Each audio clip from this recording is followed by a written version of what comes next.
Like करें, share करें, subscribe करें और दबाएं बेल आइकन को और ज्वाइन करें हमारे टेलीग्राम चैनल को, जिससे आप कोई भी अपडेट न मिस कर पाएँ। दोस्तों, इस वीडियो में हम आपके यूथ कंपटीशन के जो आपके वीडियो री एग्जाम के लिए आपकी जो बुक बनाई गई है सामान्य अध्ययन वाली, के बारे में हम यहाँ पे बात करने वाले हैं। और ये हमारी पहली वीडियो, इसमें हम आपका पूरा इतिहास का टॉपिक यहाँ पे कवर करेंगे। लेकिन उससे पहले अगर आप चैनल पर नए हैं तो उनको सब्सक्राइब कर लीजिएगा, वीडियो को लाइक करिएगा, शेयर भी करिएगा। और इन क्लासेस की पीडीएफ के लिए आप हमारे टेलीग्राम चैनल को ज्वाइन कर लीजिएगा, जिसकी लिंक आपको डिस्क्रिप्शन बॉक्स में मिल जाएगी। तो यहाँ पे हम शुरुआत करने वाले सबसे पहले इतिहास से। इतिहास में हम बात करेंगे सबसे पहले प्राचीन इतिहास के बारे में, एंशिएंट हिस्ट्री के बारे में। और इसमें भी हमारा सबसे पहला टॉपिक है यहाँ पे सिंधु घाटी सभ्यता, इंडस वैली सिविलाइजेशन। और हमारा पहला प्रश्न यहाँ पे है, निम्नलिखित में से किस युग में तांबे का पहली बार उपयोग किया गया? हमारे पास ऑप्शन है मध्य पाषाण युग, ताम्र पाषाण युग, पुरा पाषाण युग, नव पाषाण युग। निम्नलिखित में से किस युग में तांबे का पहली बार उपयोग किया गया था? मध्य पाषाण युग में, ताम्र पाषाण युग में, पुरा पाषाण युग में, नव पाषाण युग में। तो हमारे तांबे का पहली बार उपयोग यहाँ पे ताम्र पाषाण युग में किया गया था। तो हमारा ऑप्शन नंबर बी यहाँ पे राइट आंसर हो जाएगा। ताम्र पाषाण युग नव पाषाण युग के बाद शुरू होता है। यह लगभग 2000 ईसा पूर्व से 500 ईसा 1500 ईसा पूर्व के आसपास कांस्य युग का ही एक भाग माना जाता है। इस काल में मनुष्य पत्थर के औजारों के साथ साथ तांबे के औजार भी उपयोग करने लग गया था। इसके बाद हमारा अगला प्रश्न है, हड़प्पा के एक बंदरगाह का नाम लिखिए। लोथल, नागपट्टनम, महास्थानगढ़, सिकंदरिया। हड़प्पा के एक बंदरगाह का नाम लिखिए। लोथल, नागपट्टनम, महास्थानगढ़, सिकंदरिया। तो हमारा जो एक लोथल था, ये हमारा हड़प्पा का एक बंदरगाह था। तो इसका हमारा राइट आंसर हो जाएगा option number A. Lothal Harappa कालीन बंदरगाह स्थल है। यह भारत के गुजरात राज्य में भोगवा नदी के तट पर स्थित है। इसकी खोज सन 1955-60 में रंगनाथ राव द्वारा की गई थी। लोथल को मिनी हड़प्पा के नाम से भी जाना जाता है। लोथल के पूर्वी भाग में 223 मीटर लंबा, 35 मीटर चौड़ा एवं 38 मीटर गहरा गोदीवाड़ा बंदरगाह के साक्ष्य मिले हैं। हमारा अगला प्रश्न है, हड़प्पा सभ्यता के दौरान डांसिंग गर्ल नर्तकी की कांस्य प्रतिमा बनाने के लिए डैश तकनीकी का इस्तेमाल किया जाता था? हड़प्पा सभ्यता के दौरान डांसिंग गर्ल नर्तकी की कांस्य प्रतिमा बनाने के लिए डैश तकनीकी का इस्तेमाल किया गया था? हमारे पास ऑप्शन है पत्थर की नक्काशी, हाथी दांत नक्काशी, लकड़ी की नक्काशी, मोम लोपी ढलाई या कास्टिंग। तो हम इसका हमारा राइट आंसर हो जाएगा ऑप्शन नंबर डी। मोम लोपी ढलाई का प्रयोग किया जाता था नर्तकी की मूर्ति या डांसिंग गर्ल को बनाने के लिए। हड़प्पा सभ्यता के दौरान डांसिंग गर्ल नर्तकी की कांस्य प्रतिमा बनाने के लिए मोमलोपी ढलाई लास्ट वैक्स कास्टिंग तकनीकी का प्रयोग किया गया था। यह प्रसिद्ध मूर्ति मोहनजोदाड़ो से प्राप्त हुई है। हड़प्पा सभ्यता विश्व की प्राचीनतम नगरीय सभ्यताओं में से एक है। इसका विस्तार पश्चिमोत्तर भारत में था। इसके बाद हमारा प्रश्न नंबर यहाँ पे 4 है, छठी 5वीं शताब्दी ईसा पूर्व में तुर्की के लोगों ने सिंधु के पूर्व में लोगों द्वारा इस्तेमाल की जाने वाली भाषा को कहा था? छठी 5वीं शताब्दी ईसा पूर्व में तुर्की के लोगों ने सिंधु के पूर्व में लोगों द्वारा इस्तेमाल की जाने वाली भाषा को कहा था? हिंदी, हिंदवी, अल हिंद, इनमें से कोई नहीं। तो इसका हमारा ऑप्शन नंबर बी यहाँ पे हिंदवी है। 5वीं 6वीं शताब्दी ईसा पूर्व में तुर्की लोगों ने सिंध के पूर्व में लोगों द्वारा इस्तेमाल की जाने वाली भाषा को हिंदवी कहा था। 6वीं 5वीं शताब्दी ईसा पूर्व में सिंधु नदी के पूर्व के क्षेत्र को संदर्भित करने के लिए फारसी शब्द हिंदू का प्रयोग किया गया था। तुर्कों ने सिंधु के पूर्व के लोगों को हिंदू, उनकी भूमि को हिंदुस्तान और उनकी भाषा को हिंदवी कहा था। हमारा प्रश्न नंबर 5 है, हड़प्पा संस्कृति की मुहर को टेरकोटा कला पर निम्नलिखित में से किस जानवर को दर्शाया नहीं गया था? हड़प्पा संस्कृति की मुहर पर टेरकोटा कला पर निम्नलिखित में से किस जानवर को दर्शाया नहीं गया था? ऑप्शन है बाघ, गाय, गैड़ा, हाथी। तो यहाँ पे आपके बाघ, गैड़ा और हाथी इस पे दर्शाए गए थे, लेकिन इस पे गाय को नहीं दर्शाया गया था। हड़प्पा संस्कृति की मुहर टेरकोटा कला पर गाय को नहीं दर्शाया गया था। इस काल की मोहरें वर्गाकार, त्रिकोणीय तथा आयताकार होती थी। मुद्रा लेख दाईं से बाईं ओर लिखा गया है। इस पर बैल, गैंडा, हाथी आदि का चित्र मिलता है। टेरकोटा पकी हुई मिट्टी से बनाई गई मूर्तियां होती थी। टेराकोटा कला राजस्थान की प्रसिद्ध हस्तकलाओं में से एक है। हमारा अगला प्रश्न है, हड़प्पा काल का इनमें से कौन सा नगर 3 भागों से विभाजित था? हड़प्पा काल का इनमें से कौन सा नगर 3 भागों में विभाजित था? हमारे पास ऑप्शन है लोथल, मोहनजोदाड़ो, कालीबंगा, धोलावीरा। तो आपका जो धोलावीरा था ये आपका 3 भागों में विभाजित था। हड़प्पा काल का पूरा स्थल धोलावीरा गुजरात के कच्छ के रण के मध्य स्थित दीप खादिर में स्थित है। धोलावीरा 3 भागों में विभाजित था। नगर के महाप्रसाद वाले भाग के उत्तर में एक विस्तृत संपूर्ण व्यापक समतल मैदान के अवशेष मिले हैं। इसके उत्तर में नगर का मध्य भाग जिसे पुर की संज्ञा दी गई थी। इसके पूर्व में नगर का तीसरा महत्वपूर्ण भाग स्थित है जिसे निचला शहर या अवम नगर कहा जाता है। यह भारत में स्थित सिंधु सभ्यता का दूसरा सबसे बड़ा नगर है। धोलावीरा की खोज 1967-68 में जेपी जोशी ने की। धोलावीरा से विशाल जलाशय के साक्ष्य प्राप्त हुए हैं। इसके बाद हमारा प्रश्न नंबर 7 है, निम्नलिखित में से कौन सा सिंधु घाटी की सभ्यता से संबंधित स्थल नहीं है? कालीबंगा, रोपड़, पाटलिपुत्र, लोथल। तो आपके कालीबंगा, रोपड़ और लोथल सिंधु घाटी सभ्यता के स्थल हैं, जबकि आपका पाटलिपुत्र सिंधु घाटी सभ्यता का स्थल नहीं है। तो यहाँ पे हमारा ऑप्शन नंबर सी इसका राइट आंसर है। लोथल से प्राप्त वस्तु में ईगल समाधि, पत्तन, घोड़े का अवशेष, धान की भूसी तथा वृत्ताकार अग्निवेदिका। रोपण से प्राप्त वस्तुएं तांबे की कुल्हाड़ी, मानव कंकाल के साथ कुत्ता, कालीबंगा से जुते हुए खेत, अग्निकांड आदि के अवशेष प्राप्त हुए हैं। पाटलिपुत्र मौर्य साम्राज्य की राजधानी थी। यहाँ तृतीय बौद्ध सभा आयोजित की गई थी जिसके अध्यक्ष मोगल पित्तिस थे जो कि शासक अशोक से संबंधित थे। अतः पाटलिपुत्र सिंधु घाटी सभ्यता से संबंधित नहीं है। हमारा प्रश्न नंबर 8 है, मोहनजोदाड़ो शब्द का अर्थ क्या है? मोहनजोदाड़ो शब्द का अर्थ क्या है? पसंदीदा शहर, माउंट ऑफ द डेड, रहने की जगह, एक बाजार क्षेत्र। तो इसका हमारा राइट आंसर हो जाता है माउंट ऑफ द डेड, जिसे हम मृतकों का टीला भी बोलते हैं। सिंधु घाटी सभ्यता एक नगरीय सभ्यता थी। इसमें मोहनजोदाड़ो सिंधु घाटी सभ्यता का एक प्रमुख नगर था।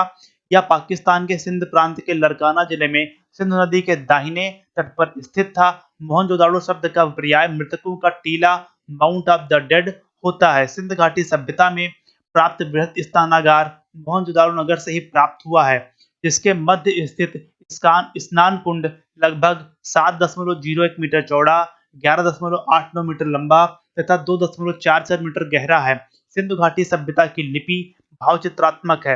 यह लिपि दाएं से बाएं ओर लिखी जाती है। हमारा अगला प्रश्न है, सिंधु घाटी सभ्यता के बारे में इनमें से कौन सा कथन सत्य है? लोग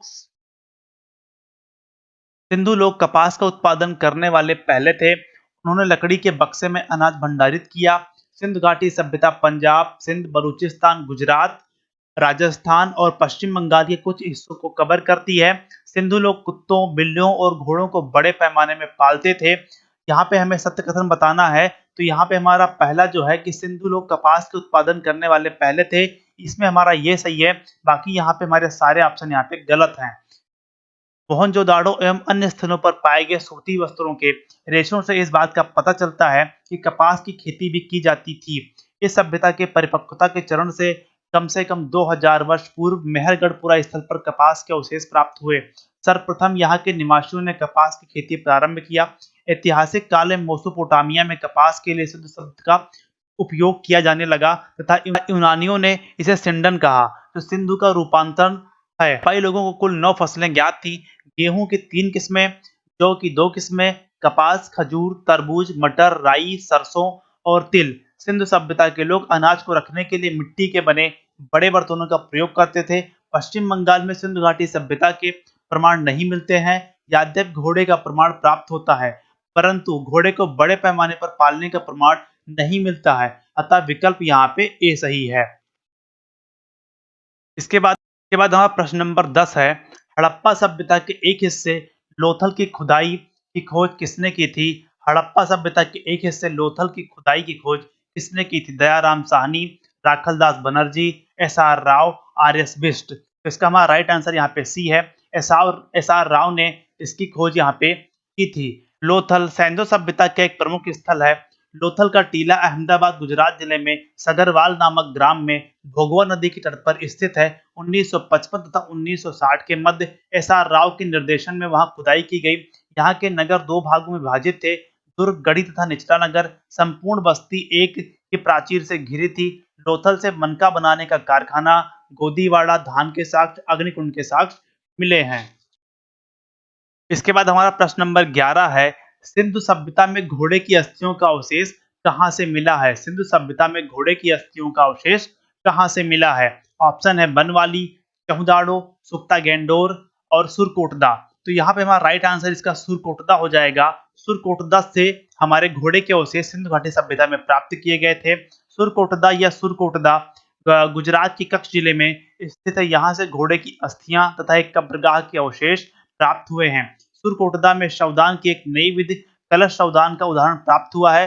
लोथल से घोड़ों की लघु मृण मूर्तियों के अवशेष प्राप्त हुए हैं। तो यहाँ पे हमारा सिंधु घाटी सभ्यता समाप्त हो जाता है। इसके बाद हमारा टॉपिक यहाँ पे 2 वैदिक सभ्यता, वैदिक सिविलाइजेशन यहाँ पे हमारा स्टार्ट हो जाता है। हमारा यहाँ पे प्रश्न नंबर 12 है, उपनयन समारोह में से क्या तात्पर्य है? उपनयन समारोह से क्या तात्पर्य है? बच्चे को एक औपचारिक नाम दिया जाता है, बच्चे को सूर्य और चंद्रमा के औपचारिक दर्शन करवाए जाते हैं, बच्चे को पवित्र जनेऊ धारण करवाया जाता है, बच्चे का विवाह किया जाता है। तो उपनयन संस्कार में हमारे बच्चे को पवित्र जनेऊ यहाँ पे धारण करवाया जाता है। उपनयन संस्कार को यज्ञोपवीत संस्कार के नाम से भी जानते हैं। इसमें बच्चे को पवित्र जनेऊ यज्ञोपवीत धारण करवाया जाता है। इसमें 3 धागे होते हैं जिन्हें सत, रज एवं तम का प्रतीक माना जाता है। प्राचीन समय से आज के समय में इस संस्कार का स्वरूप बिल्कुल बदल चुका है। पहले इस संस्कार को शुद्धिकरण संस्कार के रूप में जानते थे, जिसके उपरांत शिष्य गुरु के साथ आश्रम में रहकर शिक्षा ग्रहण करते थे। इस संस्कार के उपरांत बालकों को द्विज कहा जाता था। पहले यह अनिवार्य नहीं था, परंतु कर्मकांडों ने इसे अनिवार्य कर दिया गया तथा सामान्यतः विवाह पूर्व किया जाने लगा। हमारा अगला प्रश्न है, सत्यमेव जयते महावाक्य कहाँ से उद्गत है? सतपथ ब्राह्मण से, ईशोपनिषद से, मुंडकोपनिषद से, महाभारत से। तो आपका जो सत्यमेव जयते लिया गया है, ये आपका मुंडकोपनिषद से लिया गया है। सत्यमेव जयते मुंडकोपनिषद से लिया गया है। इसी उपनिषद में यज्ञ की तुलना टूटी नाव से की गई है। मुंडकोपनिषद अथर्ववेद से संबंधित है। सत्यमेव जयते भारत का आदर्श वाक्य है। सत्यमेव जयते उत्तर प्रदेश के वाराणसी स्थित सारनाथ में 250 ईसा पूर्व मौर्य सम्राट द्वारा बनवाए गए सिंह स्तंभ के शिखर पर अंकित है। इसका अर्थ है सत्य की सदैव विजय होती है। हमारा प्रश्न नंबर यहाँ पे 14 है, वेदों के गद्य प्रकरण क्या कहलाते हैं? वेदों के गद्य प्रकरण क्या कहलाते हैं? संहिता, ब्राह्मण, आरण्यक या उपनिषद? तो आपके जो वेदों के गद्य प्रकरण होते हैं ये आपके ब्राह्मण ग्रंथ कहलाते हैं। अगर हम यहाँ पे बात करें तो वेदों के गद्य प्रकरण ब्राह्मण ग्रंथ कहलाते हैं। वह वेदों के गद्य भाग हैं जिनके द्वारा वेदों को समझने में सहायता मिलती है। आरण्यक, आरण्यक शब्द का अर्थ वन में लिखा जाने वाला है। इन्हें वन पुस्तक कहा जाता है। इन्हें जंगलों में रहने वाले सन्यासियों और छात्रों के लिए लिखा गया था। उपनिषद, उपनिषद शब्द ब्रह्म विद्या या आत्मविद्या का प्रकाशक है। उपनिषद शब्द 3 शब्द उप, नी और सत के संयोजन से बना है। उप से निकट, नी से श्रद्धा, सत से बैठना। अतः उपनिषद शब्द का अर्थ हुआ शिष्य का गुरु के निकट उपदेश प्राप्ति के लिए श्रद्धा पूर्वक परम तत्व का गूढ़ उपदेश सुनने के लिए बैठना। ये वेदों के अंतिम भाग हैं। इन्हें वेदांत भी कहा जाता है। निम्नलिखित में से कौन सा ज्ञान के सिद्धांत पर बल देता है? निम्नलिखित में से कौन सा ज्ञान के सिद्धांत पर बल देता है? योग दर्शन, वेदांत दर्शन, सांख्य दर्शन, उपनिषद। तो हमारे जो उपनिषद होते हैं ये ज्ञान के सिद्धांत पर बल देते हैं। उपनिषद हिंदू धर्म का महत्वपूर्ण सूत्र ग्रंथ है। यह वैदिक वांग्मय के अभिन्न अंग है। इसमें परमेश्वर, परमात्मा, ब्रह्म और आत्मा के स्वभाव और संबंध का बहुत ही दार्शनिक और ज्ञानपूर्ण वर्णन किया गया है। दुनिया के कई दार्शनिक उपनिषद को सबसे अच्छा ज्ञान कोश मानते हैं। ये संस्कृत से जुड़े हैं। 17वीं सदी में दाराशिकोह ने उपनिषदों का फारसी में अनुवाद सिरे अकबर नाम से किया। अगला प्रश्न हमारा है, ऋग्वेद में निम्नलिखित में से किस देवता के सर्वाधिक महत्व का वर्णन किया गया है? ऋग्वेद में निम्नलिखित में से किस देवता का सर्वाधिक महत्ता का वर्णन किया गया है? वरुण, इंद्र, अग्नि, शिव। तो यहाँ पे इंद्र का, ऋग्वेद में इंद्र का सर्वाधिक महत्व है। इनकी महत्ता का अधिक वर्णन किया गया है। ऋग्वेद प्राचीनतम वेद है। इसमें 10 मंडल, 1028 सूक्त, 10,580 ऋचाएं। ऋग्वेद के पढ़ने वाले ऋषियों को होत कहा जाता है। इनमें सर्वाधिक वर्णन इंद्र का है। इंद्र के लिए 250 तथा अग्नि के लिए 200 ऋचाओं की रचना की गई है। इंद्र को वृत्तासुर, हंता, पुरभिंद, पुरंदर, सोमापा, माधवन आदि नामों से उद्घोषित किया जाता है। प्राचीनतम वेद कौन से हैं? प्राचीनतम वेद कौन सा है? ऋग्वेद, अथर्ववेद, यजुर्वेद, सामवेद। तो आपका जो सबसे प्राचीनतम वेद है ये आपका ऋग्वेद है। हमारा ऑप्शन नंबर ए यहाँ पे सही है। ऋग्वेद आर्यों का सबसे प्राचीन ग्रंथ है। इसकी रचना संभवतः सप्त सिंधु प्रदेश में हुई। इसके वेदों का संकलन महर्षि कृष्णद्वैपायन वेदव्यास ने किया। ऋग्वेद के काल के संबंध में विद्वानों में मतभेद है। बाल गंगाधर तिलक वैदिक सभ्यता का आरंभ 6000 ईसा पूर्व मानते हैं, जबकि याकोबी 4500 ईसा पूर्व से 2500 ईसा पूर्व। मैक्स मुलर का मत है कि ऋग संहिताओं का काल 2500 ईसा पूर्व से 1000 ईसा पूर्व तक था। इसके बाद हमारा अगला प्रश्न है, निम्नलिखित में से किस भारतीय पुरातन ग्रंथ में अपराध और अपराधी का जिक्र आता है? ऑप्शन है अर्थशास्त्र, मनुस्मृति, न्याय मीमांसा। तो यहाँ पे अपराध और अपराधी का जिक्र आपके अर्थशास्त्र, न्याय मीमांसा, मनुस्मृति तीनों करते हैं। तो इसका आंसर आपका उपयुक्त सभी हो जाएगा। अर्थशास्त्र, मनुस्मृति, न्याय मीमांसा ग्रंथों में अपराध और अपराधी का जिक्र आता है। अर्थशास्त्र कौटिल्य द्वारा रचित ग्रंथ है जिसमें राजा के कर्तव्य, विस्तृत कर प्रणाली तथा सामाजिक स्थिति पर प्रकाश डाला गया है। मनुस्मृति हिंदी धर्म का सबसे प्रधान ग्रंथ है। ऋग्वेद में मनु को मानव जाति का पिता कहा गया है। हमारा प्रश्न नंबर 19 है, शतपथ ब्राह्मण और तैत्तिरीय ब्राह्मण डैश डैश के ब्राह्मण मूल पाठ हैं। शतपथ ब्राह्मण और तैत्तिरीय ब्राह्मण डैश डैश के ब्राह्मण मूल पाठ हैं। सामवेद, अथर्ववेद, ऋग्वेद, यजुर्वेद। तो आपका शतपथ ब्राह्मण और तैत्तिरीय ब्राह्मण ये आपका यजुर्वेद का ब्राह्मण मूल पाठ है। वेद और उनके ब्राह्मण निम्नलिखित हैं। ऋग्वेद, ऐतरेय ब्राह्मण और कौत्की ब्राह्मण, शुक्ल यजुर्वेद, शतपथ ब्राह्मण, कृष्ण यजुर्वेद, तैत्तिरीय ब्राह्मण, सामवेद, पंचविश ब्राह्मण या तांडव जमीनीय, अथर्ववेद, गोपथ ब्राह्मण। हमारा अगला प्रश्न, ऋग्वेद में निहित गायत्री मंत्र किस देवता को समर्पित है? अग्नि को, मारुति को, इंद्र को, सावित्री को। तो आपका जो ऋग्वेद में गायत्री मंत्र है यह आपका सावित्री या आपके सूर्य देवता को समर्पित है। ऋग्वेद के तीसरे मंडल में निहित गायत्री मंत्र सविता सावित्री देवता को समर्पित है। इस मंडल की रचना विश्वामित्र ने की थी। ऋग्वेद में कुल 10 मंडल हैं। ऋग्वेद के 2 से 7 तक के मंडल सबसे पुराने माने जाते हैं। जब सूर्य चमकने लगता है तब उसे सविता कहा जाता है। यह आकाश का देवता है जिसे हम सूर्य भी कहते हैं। अगला प्रश्न है, सर्वाधिक प्राचीन पुराण कौन सा है? सर्वाधिक प्राचीन पुराण कौन सा है? मत्स्य पुराण, विष्णु पुराण, नारद पुराण, वामन पुराण। तो आपका जो सबसे प्राचीन पुराण है ये आपका मत्स्य पुराण है। भारतीय ऐतिहासिक कथाओं का सबसे अच्छा क्रमबद्ध विवरण पुराणों में मिलता है। इसकी संख्या 18 है। पुराणों का शाब्दिक अर्थ है प्राचीन आख्यान एवं इसका संकलन महर्षि वेदव्यास ने किया। जिनमें से 5 मत्स्य, वायु, विष्णु, ब्रह्म, भागवत पुराण सबसे प्रमुख हैं। पुराणों में मत्स्य पुराण सबसे प्राचीन एवं प्रमाणिक है। पुराण संभवतः 3 से 4 सदी में लिखे गए थे। इसके बाद हमारा अगला प्रश्न है क्वेश्चन नंबर 22, निम्न में से कौन सा उपवेद नहीं है? निम्न में से कौन सा उपवेद नहीं है? धनुर्वेद, शास्त्र वेद, आयुर्वेद, योग वेद। तो आपका जो योग वेद है ये आपका एक उपवेद नहीं है। उपवेद वेद से संबंधित माने जाते हैं। उपवेदों की संख्या 4 है। आयुर्वेद, गंधर्व वेद, धनुर्वेद व शिल्पवेद, स्थापत्य वेद। जबकि योग वेद उपवेद नहीं है। धनुर्वेद यजुर्वेद का उपवेद, आयुर्वेद ऋग्वेद का उपवेद, गंधर्व वेद सामवेद का उपवेद तथा शिल्प वेद अथर्ववेद का उपवेद है। वैदिक देवता इंद्र किसके देवता हैं? वैदिक देवता इंद्र किसके देवता हैं? हवा के, तूफान के, वर्षा व चक्रवात के, अग्नि के। तो आपके जो वैदिक देवता इंद्र थे या आपके वर्षा या चक्रवात के या फिर युद्ध के आपके देवता थे। ऋग्वैदिक लोग प्राकृतिक शक्तियों का मानवीकरण कर उनकी पूजा करते थे। देवों की पूजा की प्रधान विधि थी स्तुति पाठ करना एवं यज्ञ से बल चढ़ाना। प्रारंभ में आर्यों के प्रमुख देवता वरुण थे, लेकिन ऋग्वेद की रचना काल तक इंद्र सर्वप्रमुख देवता हो गए। इंद्र युद्ध का देवता, दुर्गों को तोड़ने वाला पुरंदर तथा वर्षा व चक्रवात के देवता माने जाते हैं। ऋग्वेद में इंद्र के लिए 250 ऋचाओं की रचना की गई है। इसके बाद हमारा अगला टॉपिक है यहाँ पे महाजनपद काल। महाजनपद काल से सिर्फ हमारा एक ही प्रश्न अभी तक पूछा गया है। हमारा प्रश्न नंबर 24 है, राजा बिंबिसार के दरबार में उस प्रसिद्ध चिकित्सक का क्या नाम है जो भगवान बुद्ध के निजी चिकित्सक थे? राजा बिंबिसार के दरबार में उस प्रसिद्ध चिकित्सक का क्या नाम है जो भगवान बुद्ध के निजी चिकित्सक थे? अजातशत्रु, सारिपुत्र, जीवक, राहुल। तो यहाँ पे हमारा ऑप्शन हो जाएगा ऑप्शन नंबर सी। जो आपके जीवक थे ये आपके अजातशत्रु जीवक थे। यह राजा बिंबिसार के दरबार में एक प्रसिद्ध चिकित्सक थे। बिंबिसार हर्यक वंश का संस्थापक था।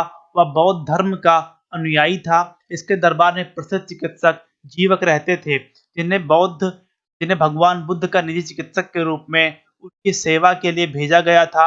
अजातशत्रु पूर्वी भारत में मगध के हर्यक वंश का एक राजा था। वह बिंबिसार का पुत्र था। इसके बाद हमारा टॉपिक नंबर 4 यहाँ पे स्टार्ट हो जाता है, जैन एवं बौद्ध धर्म, जैनिज्म एंड बुद्धिज्म। प्रश्न नंबर हमारा 25 है, जैन धर्म का सबसे महत्वपूर्ण मौलिक सिद्धांत है कर्म, अहिंसा, वैराग्य, निष्ठा। तो आपका जो जैन धर्म का सबसे मौलिक सिद्धांत ये आपका अहिंसा है, कि आपको यहाँ पे अहिंसा को सबसे ज्यादा महत्वपूर्ण माना गया है। अहिंसा जैन धर्म के 5 सिद्धांतों में सबसे मौलिक है। भगवान महावीर ने भी अहिंसा को प्रमुख स्थान दिया। अहिंसा परमो धर्मा। जैन धर्म के 5 सिद्धांत हैं, अहिंसा जीव को चोट न पहुंचाना, सत्य झूठ न बोलना, आस्तीय चोरी न करना, अपरिग्रह संपत्ति का संचय न करना, ब्रह्मचर्य, किसी स्त्री से संसर्ग की मनाही। हमारा प्रश्न नंबर 26 है, गौतम बुद्ध को ज्ञान किस नदी के तट पर प्राप्त हुआ था? गौतम बुद्ध को ज्ञान किस नदी के तट पर प्राप्त हुआ था? गंगा, गंडक, पुनपुन, निरंजना। तो गौतम बुद्ध को निरंजना नदी के तट पर ज्ञान प्राप्त हुआ था। गौतम बुद्ध बौद्ध धर्म के संस्थापक थे। उन्होंने 29 वर्ष की अवस्था में गृह त्याग दिया। उनके गृह त्याग की इस घटना को बौद्ध साहित्य में महाअभिनिष्क्रमण कहा जाता है। उन्होंने बोध गया में एक पीपल वृक्ष के नीचे निरंजना नदी के तट पर वैशाख पूर्णिमा के दिन ज्ञान की प्राप्ति हुई। हमारा प्रश्न नंबर 27 है, गौतम बुद्ध ने सारनाथ में अपना पहला उपदेश डैश डैश में दिया था? गौतम बुद्ध ने सारनाथ में अपना पहला उपदेश डैश डैश में दिया था? भूमि स्पर्श मुद्रा, धर्म चक्र प्रवर्तन मुद्रा, अभय मुद्रा, ध्यान मुद्रा। तो गौतम बुद्ध ने जो पहला उपदेश दिया था उसको बौद्ध धर्म में धर्म चक्र प्रवर्तन के नाम से जाना जाता है। तो यहाँ पे हमारा राइट आंसर हो जाएगा बी।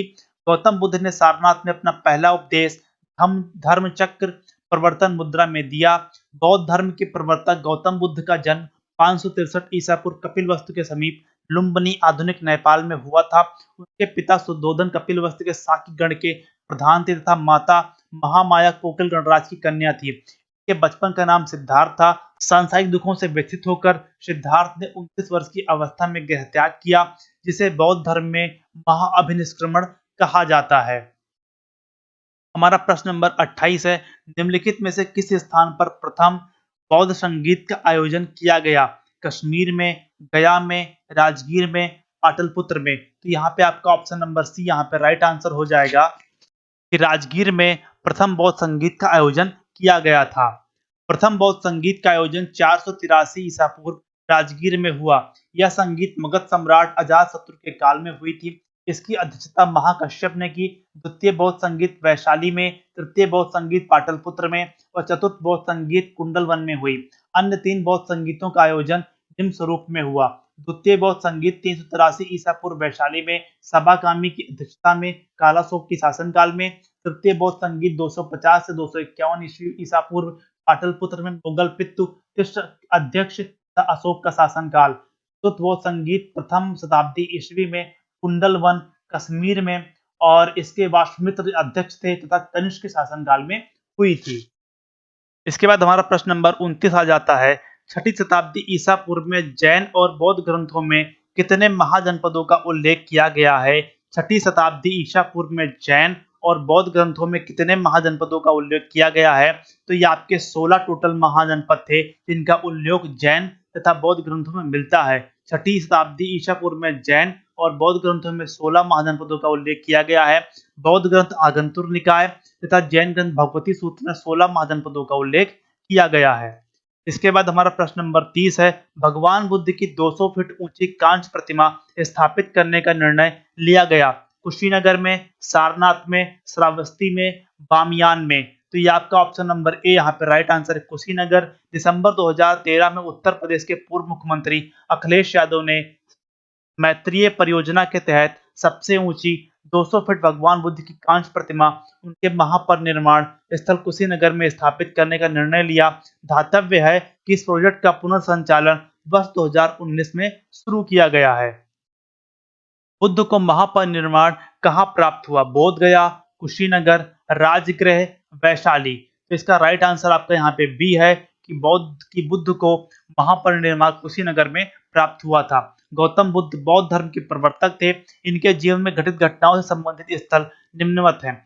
जन्म लुम्बिनी नेपाल 563 ईसा पूर्व, गृह त्याग महाविनिष्क्रमण 534 ईसा पूर्व, ज्ञान प्राप्ति बोध गया बिहार, मृत्यु महापरिनिर्वाण कुशीनगर 483 ईसा पूर्व। हमारा प्रश्न नंबर 32 है, किस स्मारक से गौतम बुद्ध ने दुनिया के लिए बौद्ध धर्म के अपने दिव्य ज्ञान का प्रचार किया था? किस स्मारक से गौतम बुद्ध ने दुनिया के लिए बौद्ध धर्म के अपने दिव्य ज्ञान का प्रचार किया था? हुमायूं का मकबरा, महाबौद्ध मंदिर समूह, कुतुब मीनार, लाल किला परिसर। तो यहाँ का ऑप्शन नंबर 20 का राइट आंसर है कि महाबौद्ध मंदिर समूह से बौद्ध अपने ज्ञान का प्रचार शुरू किया था। महाबोधि मंदिर बिहार के गया जिले में स्थित है। इसका निर्माण ईसा पूर्व 3वीं शताब्दी में सम्राट अशोक ने करवाया। वर्तमान मंदिर 5वीं या 6वीं शताब्दी में बनवाया गया, जो कि पूरी तरह ईंटों से निर्मित है। यहीं पर गौतम बुद्ध को वैशाख पूर्णिमा के दिन पीपल वृक्ष के नीचे निरंजन नदी के तट पर ज्ञान प्राप्ति हुई और वे बुद्ध कहलाए। बुद्ध बनने के पश्चात सर्वप्रथम तपसु व भल्लविक नामक 2 बंजारों को बोध गया में ही बौद्ध धर्म में दीक्षित किया और बौद्ध धर्म का प्रचार किया। महाबोधि मंदिर समूह का वर्ष 2002 में यूनेस्को द्वारा विश्व विरासत स्थल सूची में शामिल किया गया है। आपके लिए यहाँ पे इंपॉर्टेंट पॉइंट है कि महाबोधि मंदिर समूह को वर्ष 2002 में यूनेस्को द्वारा विश्व विरासत सूची में शामिल किया गया है। इसके बाद हमारा प्रश्न नंबर 33 है, गौतम बुद्ध ने डैश में धर्मचक्र प्रवर्तन सूत्र का उपदेश दिया। गौतम बुद्ध ने डैश में धम्मचक्र प्रवर्तन सूत्र का उपदेश दिया। कपिलवस्तु में, लुम्बिनी में, बोधगया में, सारनाथ में। तो इसका आपका राइट आंसर यहाँ पे सारनाथ हो जाएगा। महात्मा गौतम बुद्ध के प्रथम उपदेश को धर्मचक्र प्रवर्तन कहा जाता है। गौतम बुद्ध ने अपना प्रथम उपदेश 5 ब्राह्मणों को सारनाथ उत्तर प्रदेश वाराणसी में दिया। सारनाथ को ऋषिपत्तनम नाम से भी जाना जाता है। गौतम बुद्ध ने अपना सर्वाधिक उपदेश कौशल देश की राजधानी श्रावस्ती में दिया था। हमारा अगला प्रश्न है प्रश्न नंबर 34, उस स्थान का नाम बताएं जहां बौद्धों की मान्यता के अनुसार गौतम बुद्ध ने अपनी मृत्यु के बाद परिनिर्वाण प्राप्त किया। कौशाम्बी, कुशीनगर, बदायूं, चित्रकूट। तो इसका हमारा राइट आंसर यहाँ पे कुशीनगर हो जाएगा। कुशीनगर में बुद्ध ने अपनी मृत्यु के बाद परिनिर्वाण प्राप्त किया था। बौद्ध धर्म के प्रवर्तक महात्मा बुद्ध की मृत्यु 80 वर्ष की अवस्था में 483 ईसा पूर्व में कुशीनारा के नाम से भी इसको पहले हम जानते थे, कुशीनगर में चुंद लोहार के यहाँ सुकम दत्त भोजन ग्रहण करने के बाद हो गई, जिसे बौद्ध धर्म में महापरिनिर्वाण कहा जाता है। हमारा प्रश्न नंबर 35 है, पाली में बौद्ध धर्म ग्रंथों को आमतौर पर त्रिपिटक यानी 3 फोल्ड बास्केट कहा जाता है। इनमें से कौन सा त्रिपिटकों में शामिल नहीं है? पाली में बौद्ध ग्रंथों को आमतौर पर त्रिपिटक यानी 3 फोल्ड बास्केट कहा जाता है। इनमें से कौन सा त्रिपिटक में नहीं है? अभिधम्म पिटक, सुत्त पिटक, उपसाका पिटक, विनय पिटक। तो आपके त्रिपिटक में अभिधम्म पिटक आता है, आपका सुत्त पिटक आता है, आपका विनय पिटक आता है। आपका उपसाका पिटक आपका अभिधम्म पिटक में नहीं आता है। यहाँ पे ऑप्शन नंबर सी यहाँ पे राइट आंसर हो जाएगा। बुद्ध ने कोई पुस्तक नहीं लिखी थे, इनके उपदेश मौखिक ही होते थे। बुद्ध की मृत्यु के बाद उनके शिष्यों ने बुद्ध के उपदेशों का संग्रह त्रिपिटक में किया। इनकी रचना पाली भाषा में की गई। त्रिपिटक में सुत्त पिटक धर्म संबंधी बातों की चर्चा, अभिधम्म पिटक दार्शनिक विचारों का संकलन और विनय पिटक नीति संबंधी बातों का उल्लेख है। प्रश्न नंबर 36 हमारा है, त्रिपिटक निम्नलिखित में से किससे संबंधित है? जैनियों से, बौद्धों से, सिखों से, हिंदुओं से। तो इसका हमारा राइट आंसर हो जाएगा बौद्धों से, कि त्रिपिटक ग्रंथ आपका बौद्धों से संबंधित है। त्रिपिटक पाली, त्रिपिटक शब्द अर्थ है 3 पिटारी, बौद्ध धर्म का प्रमुख ग्रंथ है। इसे सभी बौद्ध संप्रदाय महायान, थेरवाद, वज्रयान, मूल सर्वास्तिवाद आदि मानते हैं। यह बौद्ध धर्म के प्राचीन धर्म ग्रंथ हैं। इसमें भगवान बुद्ध के उपदेश संग्रहित हैं। यह ग्रंथ पाली भाषा में लिखा गया है और विभिन्न भाषाओं में अनुदित है। हमारा प्रश्न नंबर 37 है, ज्ञान प्राप्त करने के बाद गौतम बुद्ध को किस रूप में जाना जाने लगा? जिन, बुद्ध, ज्ञान, बौद्ध। तो यहाँ पे गौतम बुद्ध को बुद्ध के रूप में जाना गया था, वहीं आपके महावीर को जिन के रूप में जाना गया था। तो इसका ऑप्शन नंबर बी यहाँ पे राइट आंसर है। गौतम बुद्ध का जन्म लुम्बिनी में 563 ईसा पूर्व में हुआ। गौतम बुद्ध ने बिहार के बोधगया में महाबोधि वृक्ष पीपल के नीचे कई वर्षों तक कठिन तपस्या तथा कठोर साधना कर ज्ञान की प्राप्ति की। ज्ञान प्राप्त करने के बाद सिद्धार्थ को गौतम बुद्ध से एवं तथागत के रूप में जाना गया। हमारा प्रश्न नंबर 38 है, बोध गया एक महत्वपूर्ण बौद्ध तीर्थ केंद्र क्यों है? बोध गया एक महत्वपूर्ण बौद्ध तीर्थ केंद्र क्यों है? क्योंकि गौतम बुद्ध यहाँ पैदा हुए थे, क्योंकि गौतम बुद्ध ने यहाँ ज्ञान प्राप्त किया था, क्योंकि गौतम बुद्ध ने ज्ञान प्राप्त करने के बाद यहाँ पहला उपदेश दिया था, क्योंकि गौतम बुद्ध ने यह निर्माण प्राप्त किया था। तो यहाँ पे राइट आंसर हो जाएगा ऑप्शन नंबर बी, क्योंकि गौतम बुद्ध ने यहाँ पे ज्ञान प्राप्त किया था। गौतम बुद्ध ने बोधगया में ज्ञान प्राप्त किया गया था, इसलिए बौद्ध लोगों के लिए एक प्रमुख तीर्थ स्थल आपका बोधगया है। बौद्ध धर्म के संस्थापक गौतम बुद्ध ने गौतम बुद्ध का बौद्ध धर्म के संस्थापक गौतम बुद्ध थे। गौतम बुद्ध का जन्म 563 ईसा पूर्व में कपिलवस्तु के लुम्बिनी नाम के स्थान पर हुआ था। 35 वर्ष की आयु में वैशाख पूर्णिमा की रात निरंजना फल्गु नदी के किनारे गौतम बुद्ध को पीपल वृक्ष के नीचे बोधगया में ज्ञान की प्राप्ति हुई। गौतम बुद्ध ने अपना सर्वप्रथम उपदेश सारनाथ ऋषिपत्तनम या मृगदाओं में 5 ब्राह्मणों को दिया था, जिसे बौद्ध ग्रंथों में धम्मचक्र प्रवर्तन कहा गया है। बुद्ध ने अपने उपदेश जनसाधारण की भाषा पाली में दिए। गौतम बुद्ध की मृत्यु 80 वर्ष की अवस्था में 183 ईसा पूर्व कुशीनगर में हो गई, जिसे बौद्ध धर्म में महापरिनिर्वाण कहा गया है। इसके बाद हमारा प्रश्न नंबर 39 है, बुद्ध ने अपना पहला उपदेश कहाँ दिया था? कुशीनगर, सारनाथ, अयोध्या, वाराणसी। तो यहाँ पे हमारा राइट आंसर हो जाएगा option number B, Sarnath. Buddha को ज्ञान की प्राप्ति बोधगया में हुई थी तथा उन्होंने पहला धर्म उपदेश सारनाथ ऋषिपत्तनम या मृगदाओं में दिया, जिसे बौद्ध ग्रंथों में धर्मचक्र प्रवर्तन कहा जाता है। ऑप्शन प्रश्न नंबर 40 हमारा है, बौद्धों के लिए उत्तर प्रदेश में स्थित सारनाथ क्यों महत्वपूर्ण है? बौद्धों के लिए उत्तर प्रदेश में स्थित सारनाथ क्यों महत्वपूर्ण है? भगवान बुद्ध ने सारनाथ में ज्ञान प्राप्त किया। भगवान बुद्ध का जन्म सारनाथ में हुआ। भगवान बुद्ध का सारनाथ में महापरिनिर्वाण देहांत हुआ। ज्ञान प्राप्त करने के बाद भगवान बुद्ध ने सारनाथ में अपना पहला उपदेश दिया। तुम्हारा ऑप्शन नंबर डी यहाँ पे राइट आंसर हो जाएगा कि गौतम बुद्ध ने ज्ञान प्राप्ति के पश्चात सबसे पहला उपदेश अपना सारनाथ में ही दिया था।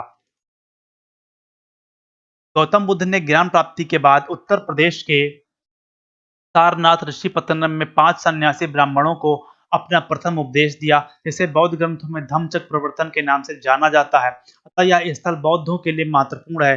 ध्यातव्य है कि बुद्ध ने अपने जीवन काल में सर्वाधिक उपदेश कौशल देश की राजधानी श्रावस्ती में दिए थे। इसके बाद हमारा प्रश्न नंबर 41 है, मनुष्य जीवन का सर्वोत्तम ध्येय है कैवल्य, जिसका अर्थ है मनुष्य जीवन में सर्वोत्तम ध्येय है कैवल्य, जिसका अर्थ है दूसरों को शिक्षा देना, दूसरों का अनुसरण करना, इच्छाओं पर विजय प्राप्त करना, दूसरों की सेवा करना। तो इसका हमारा ऑप्शन नंबर सी यहाँ पे राइट आंसर हो जाएगा, इच्छाओं पर विजय प्राप्त करना। कैवल्य का अर्थ है इच्छाओं पर विजय प्राप्त करना। कैवल्य का अर्थ इच्छाओं पर विजय प्राप्त करना है होता है। कैवल्य अर्थात ब्रह्म विद्या वह ज्ञान जो संशय रहित और स्थायी हो। ये विवेक उत्पन्न होने पर औषधिक दुख सुख अहंकार प्रारब्ध कर्म और संस्कार के लोप हो जाने से आत्मा के चित स्वरूप होकर आवागमन से मुक्त हो जाने की स्थिति को कैवल्य कहते हैं। हमारा अगला प्रश्न है 42वां कि 24वें जैन तीर्थंकर या अंतिम तीर्थंकर थे।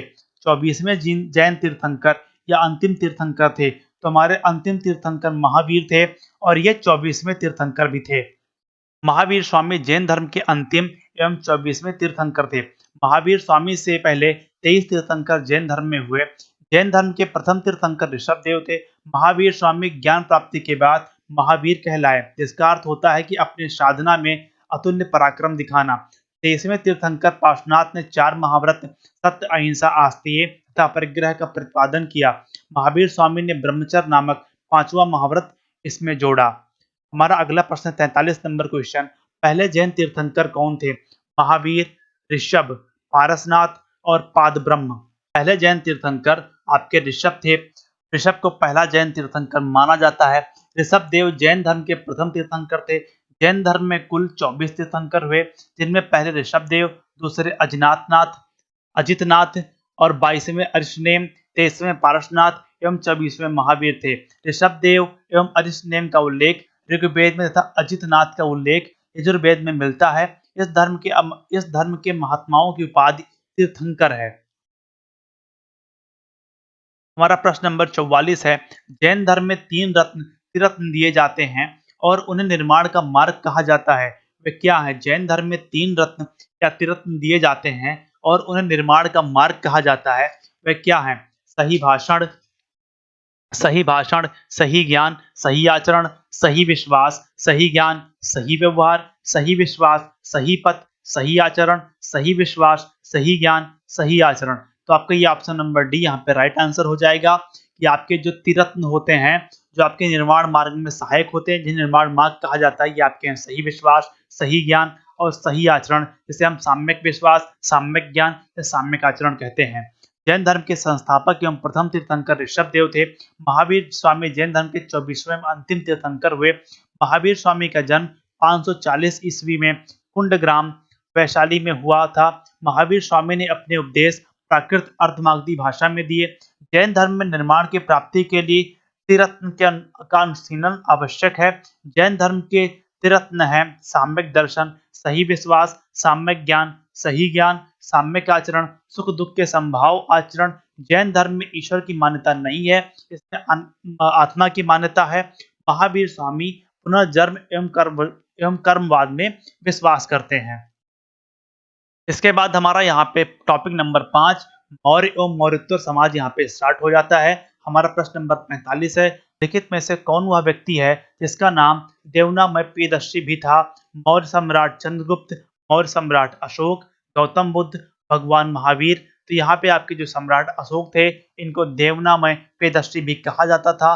मौर्य सम्राट अशोक को देवनामय प्रियदर्शी भी कहा जाता था। यह बौद्ध धर्म के सबसे प्रतापी राजा थे। उनका शासनकाल 273 ईसा पूर्व से 232 ईसा पूर्व तक था। और यहाँ पे आपको एक चीज यहाँ पे ध्यान रखनी है कि यहाँ पे आपका ये ईसा पूर्व है। इसके बाद हमारा प्रश्न नंबर 46 है कि राजा कनिष्क के शासन काल के दौरान दरबारी चिकित्सक का नाम बताइए। राजा कनिष्क के शासन काल के दौरान दरबारी चिकित्सक का नाम बताइए। सुश्रुत, कश्यप, चरक, पतंजलि। तो यहाँ पे आपका राइट आंसर है ऑप्शन नंबर सी, चरक। चरक कुषाण राजा कनिष्क के दरबारी चिकित्सक थे। वे आयुर्वेद के प्रख्यात विद्वान तथा कनिष्क के राजवैद्य थे। चरक के आचरक संहिता औषध शास्त्र के ऊपर प्राचीनतम रचना है। उल्लेखनीय कनिष्क की सभा में नागार्जुन, पार्श्व, वसुमित्र, मार्तचेट, संघरच आदि विद्वान निवास करते थे। हमारा प्रश्न नंबर 47 है, नगर पालिका प्रशासन की विस्तृत प्रणाली की स्थापना के लिए निम्नलिखित में से सबसे प्रसिद्ध राजा का नाम बताइए। नगर पालिका प्रशासन की एक विस्तृत प्रणाली की स्थापना के लिए निम्नलिखित में से सबसे प्रसिद्ध राजा का नाम बताइए। चंद्रगुप्त विक्रमादित्य, चंद्रगुप्त मौर्य, कनिष्क शासक या फिर आपका अकबर। तो यहाँ पे हमारे नगर पालिका से संबंधित आपके चंद्रगुप्त मौर्य हैं। मौर्य काल में नगर पालिका प्रशासन की विस्तृत प्रणाली की स्थापना का श्रेय चंद्रगुप्त मौर्य को जाता है। नगर शासन के लिए एक सभा होती थी, इसका प्रमुख नागरक अथवा प्रमुख होता था। मेगास्थनीज ने पाटलिपुत्र के नगर परिषद की 5-5 सदस्यों की 6 समितियों का उल्लेख किया है। महत्वपूर्ण तथ्य, प्रथम समिति औद्योगिक कलाओं तथा कारीगरों का निरीक्षण करती थी। द्वितीय समिति विदेशी यात्रियों का भोजन, निवास, चिकित्सा का प्रबंध करती थी। तृतीय समिति जनगणना का हिसाब रखती थी। चतुर्थ समिति नगर के व्यापार वाणिज्य की देखरेख करती थी। पांचवी समिति उद्योग समिति थी, जो वस्तुओं में मिलावट को रोकती थी। छठी समिति कर समिति थी, जिसका काम क्रय विक्रय की वस्तुओं पर कर वसूलना था। हमारा प्रश्न नंबर 48 है, कनिष्क के शासन काल के दौरान निम्नलिखित में से कौन सी बौद्ध संगीत आयोजित की गई? कनिष्क शासन काल के दौरान निम्नलिखित में से कौन सी बौद्ध संगीत आयोजित की गई? पहली, दूसरी, चौथी, पांचवी। तो इसका हमारा राइट आंसर हो जाएगा चौथी। कनिष्क शासन काल के दौरान कश्मीर के कुंडलवन नामक स्थान पर बौद्ध धर्म के संगीत का आयोजन किया गया। इसकी अध्यक्षता प्रसिद्ध बौद्ध विद्वान वसुमित्र ने की थी तथा अश्वघोष इसके उपाध्यक्ष बनाए गए थे।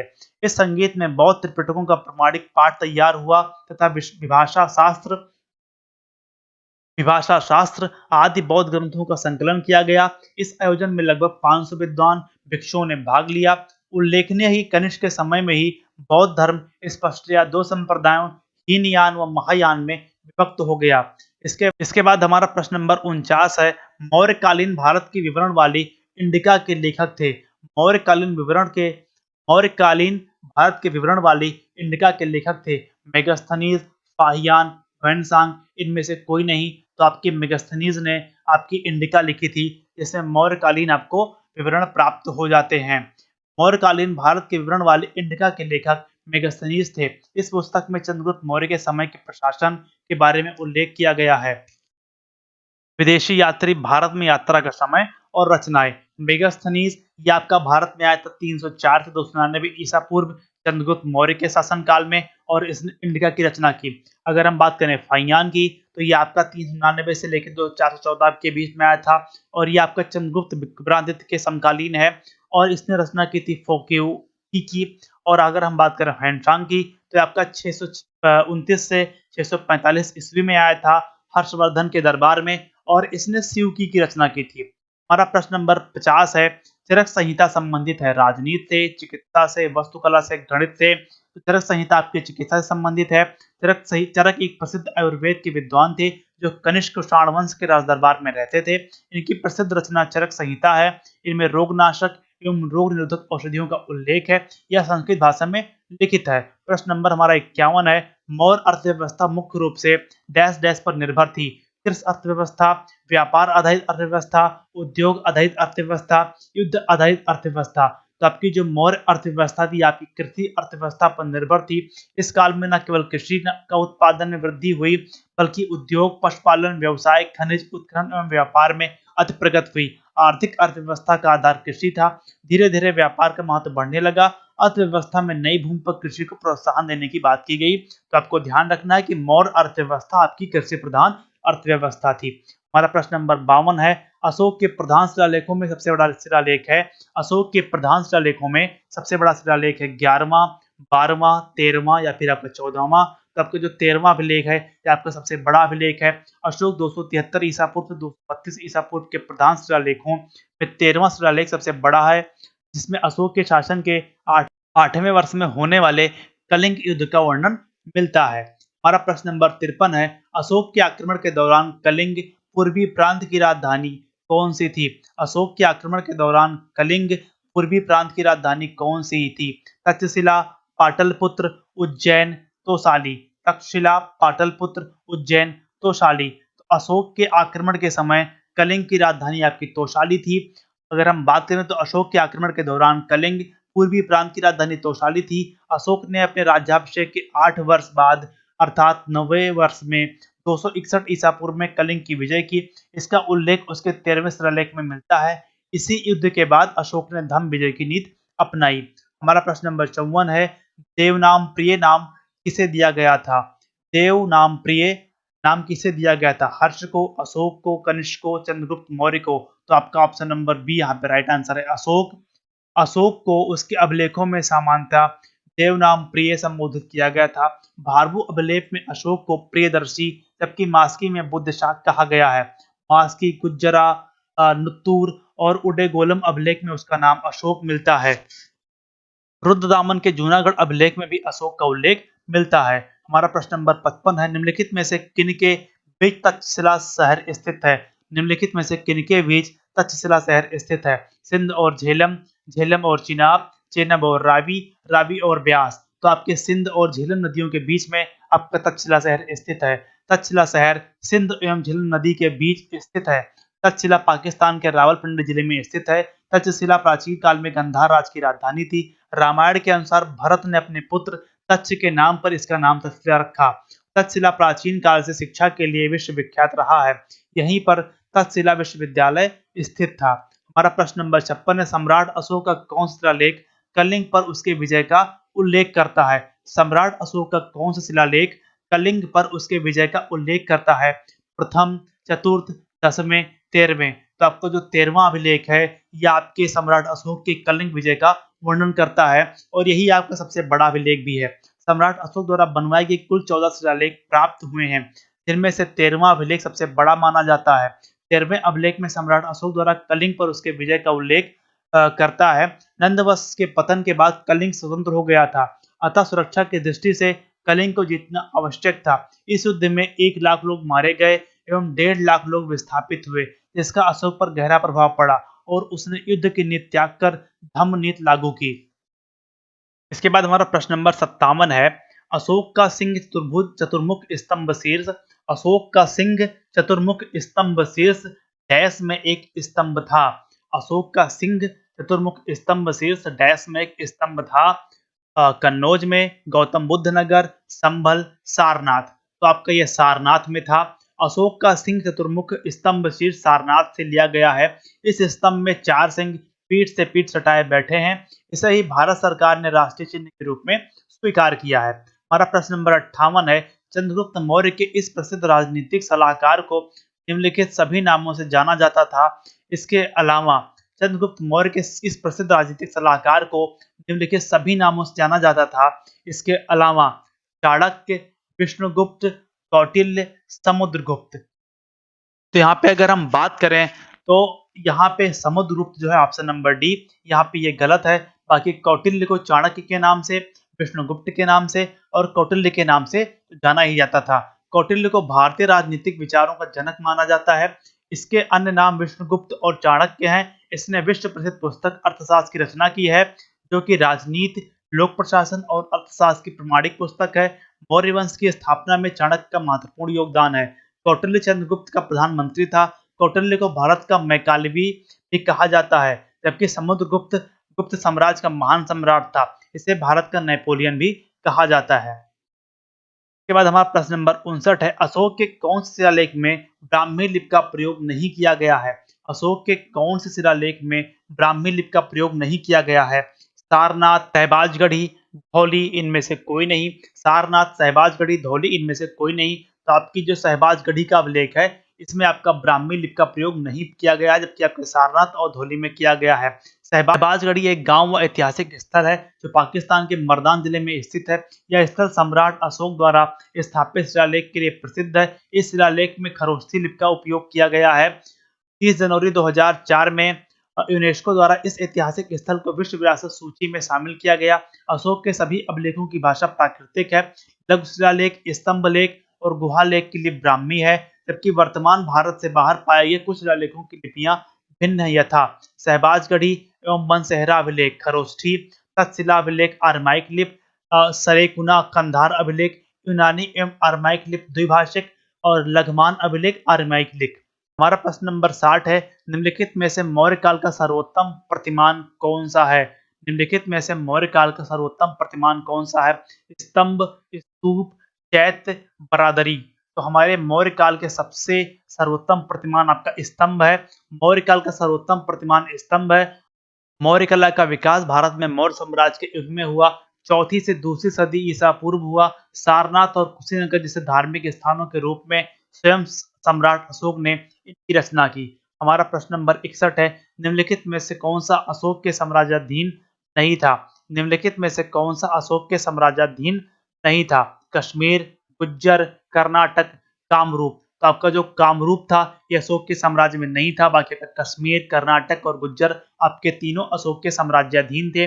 कर्नाटक के मास्की अभिलेख तथा दतिया जिले के गुज्जरा अभिलेख से ज्ञात होता है कि अशोक का साम्राज्य कर्नाटक तथा गुजरात तक विस्तृत था।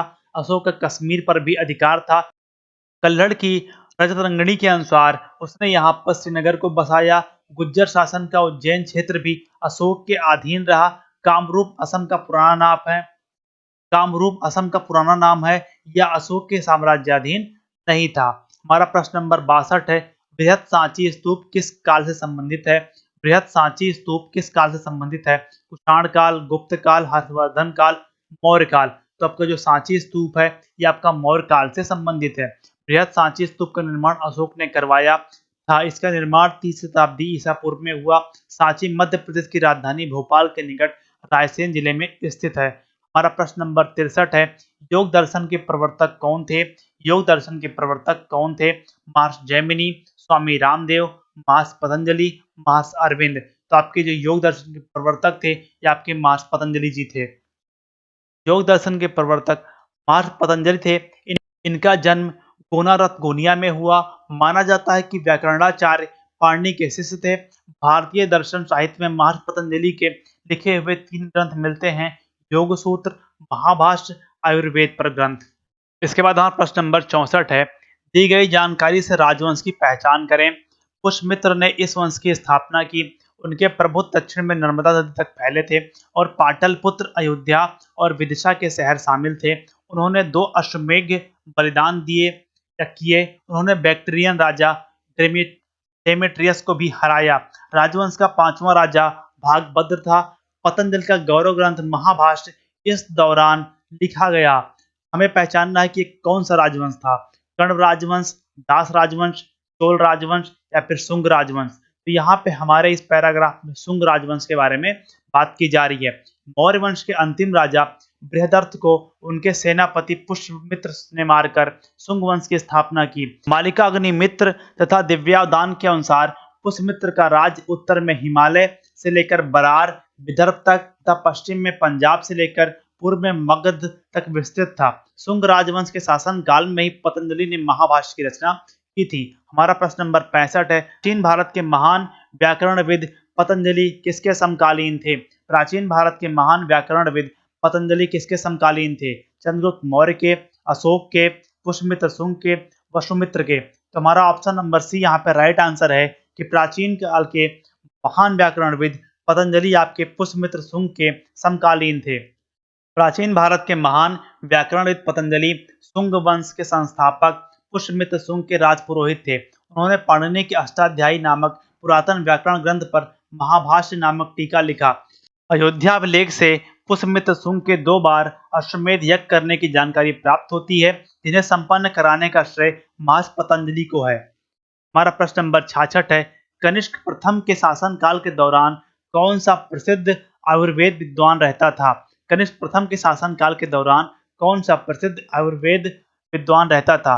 पराशर, श्रुत, चरक, धन्वंतरि। तुम्हारा ऑप्शन नंबर सी यहाँ पे राइट आंसर है कि कनिष्क के शासनकाल में चरक रहता था। चरक एक महर्षि एवं आयुर्वेदिक विद्वान के रूप में विख्यात थे। वे कुषाण राज्य के राजवैद्य थे। इन्हें आयुर्वेद के पितामह के रूप में जाना जाता है। इनके द्वारा रचित चरक संहिता एक प्रसिद्ध आयुर्वेद ग्रंथ है। एक कुषाण साम्राज्य के संस्थापक कनिष्क प्रथम 78 ईस्वी से 105 ईस्वी के दरबार में रहते थे। हमारा प्रश्न नंबर 67 है, कुषाण मूलतः कहाँ के निवासी थे? कुषाण मूलतः कहाँ के निवासी थे?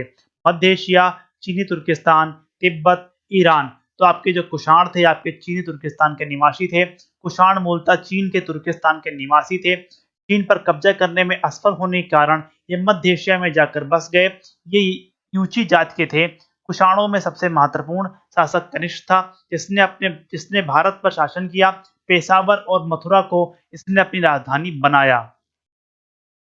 इसके बाद हमारा टॉपिक नंबर 6, गुप्त एवं गुप्तोत्तर समाज यहाँ पे स्टार्ट होता है। Gupta and post Gupta empire. हमारा प्रश्न नंबर 68 है, निम्नलिखित में से किस शासक के दरबार में बहुत से विद्वानों को नवरत्न के रूप में अलंकृत किया गया था? निम्नलिखित में से किस शासक के दरबार में बहुत से विद्वानों को नवरत्न के रूप में अलंकृत किया गया था? चंद्रगुप्त द्वितीय, इनमें से कोई नहीं, श्रीगुप्त, समुद्रगुप्त। तो आपके चंद्रगुप्त द्वितीय के दरबार में बहुत से विद्वानों को नवरत्न के रूप में अलंकृत किया गया था। चंद्रगुप्त द्वितीय 375 से 415 ईस्वी के दरबार में बहुत से विद्वानों को नवरत्न के रूप में अलंकृत किया गया था। नवरत्नों में सम्मिलित विद्वान धन्वंतरि, छपणक, अमर सिंह, शंकु, घटपर्ड और कालिदास, वेताल भट्ट, वररुचि, वारामिहिर उज्जैन में विक्रमादित्य के दरबार में थे। चंद्रगुप्त द्वितीय ने विक्रमादित्य की उपाधि धारण की थी। हमारा प्रश्न नंबर 69 है, हर्षवर्धन के शासनकाल के दौरान निम्नलिखित में से कौन सी नई राजधानी थी जो थानेश्वर में स्थानांतरित की गई थी? हर्षवर्धन के शासनकाल के दौरान निम्नलिखित में से कौन सी नई राजधानी जो थानेश्वर से स्थानांतरित की गई थी? कुरुक्षेत्र, मगध, पाटलिपुत्र, कन्नौज। तुम्हारा राइट आंसर यहाँ पे डी है, कन्नौज। हर्षवर्धन प्राचीन उत्तर भारत का एक सम्राट था, जिसने 606 ईस्वी से लेकर 647 ईस्वी तक शासन किया। यह पुष्यभूत वंश का था। इन्होंने अपने शासनकाल में अपनी राजधानी थानेश्वर से कन्नौज स्थानांतरित की थी। इसके बाद हमारा प्रश्न नंबर 70 है, निम्नलिखित में से किस शासक के दरबारी कवि हरिसेन थे? निम्नलिखित में से किस शासक के दरबारी कवि हरिशेण थे। इनमें से कोई नहीं, समुद्रगुप्त, स्कंदगुप्त, कुमारगुप्त। तो आपके जो हरिशेण थे ये आपके समुद्रगुप्त के दरबारी कवि थे। हरिशेण समुद्रगुप्त का दरबारी कवि था। ये 4वीं या 4थी शताब्दी के संस्कृत के महान कवि और गुप्त सम्राट समुद्रगुप्त के मंत्री थे। इसके द्वारा ही प्रयाग प्रशस्त की रचना की गई थी। प्रयाग प्रशस्त गुप्त वंश के राजनीतिक इतिहास के बारे में जानने के लिए महत्वपूर्ण अभिलेखीय सूत्रों में से एक है।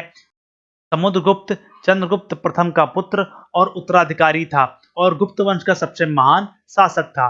हमारा प्रश्न नंबर 71 यहाँ पे है, भारतीय इतिहास में धनवंतरी कौन थे?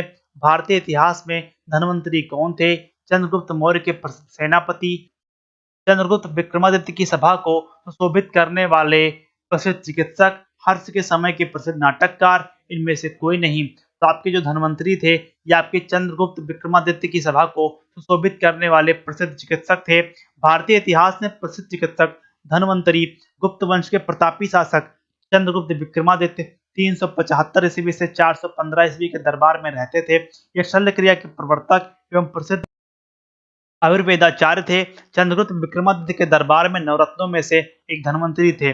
अन्य छपड़क, शंकु, बेताल भट्ट, खटक पर्ण, वररुचि, अमर सिंह, वारामिहिर एवं कालिदास थे। इसके बाद हमारा प्रश्न नंबर यहाँ पे 72 है, विक्रम संवत प्रारंभ हुआ था। विक्रम संवत प्रारंभ हुआ था 57 ईसा पूर्व, 78 ईसा पूर्व, 57 ईसा पूर्व या 78 ईसा पूर्व। तो इसका हमारा राइट आंसर यहाँ पे ए हो जाएगा। 57 ईसा पूर्व में आपका यहाँ पे विक्रम संवत प्रारंभ हुआ था। यहाँ पे हमारा ऑप्शन नंबर सी है, 57 ईस्वी लिखा हुआ है जो कि गलत है। हमारे तीनों ऑप्शन गलत है। हमारा ऑप्शन नंबर ए यहाँ पे राइट आंसर है। विक्रम संवत अत्यंत प्राचीन संवत है। विक्रम संवत का प्रणेता सम्राट विक्रमादित्य को माना जाता है, जिन्होंने लगभग 57 ईसा पूर्व विक्रम संवत प्रारंभ किया। संवत प्रारंभ प्रणेता विक्रम संवत आपका 57 ईसा पूर्व में प्रारंभ हुआ, जिसको विक्रमादित्य ने प्रारंभ किया। शक संवत आपका 78 ईस्वी में प्रारंभ हुआ, जिसको कनिष्क ने प्रारंभ करवाया। हिजरी संवत आपका 622 ईस्वी में प्रारंभ हुआ, जो कि मोहम्मद साहब से संबंधित है।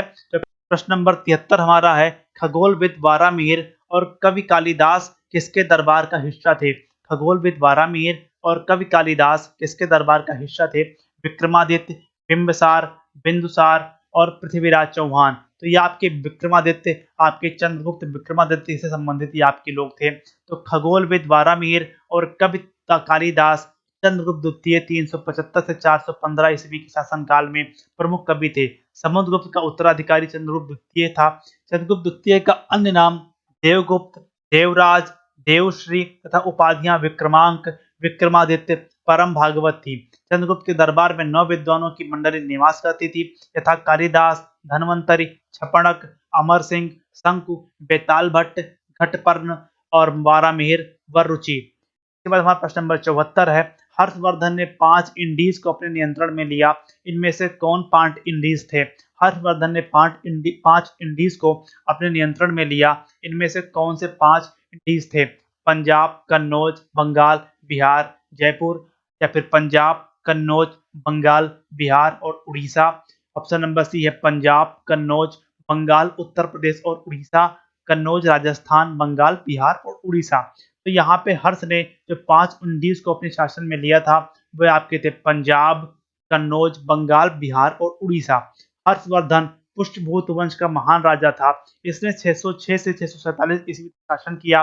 फैनसांग के अनुसार हर्ष ने उत्तर के 5 राज्यों पंजाब, कन्नौज, बंगाल, बिहार, जिसे तब मिथिला कहा जाता था, और उड़ीसा तक अधिकार किया। हर्षवर्धन ने कन्नौज को राजधानी बनाया।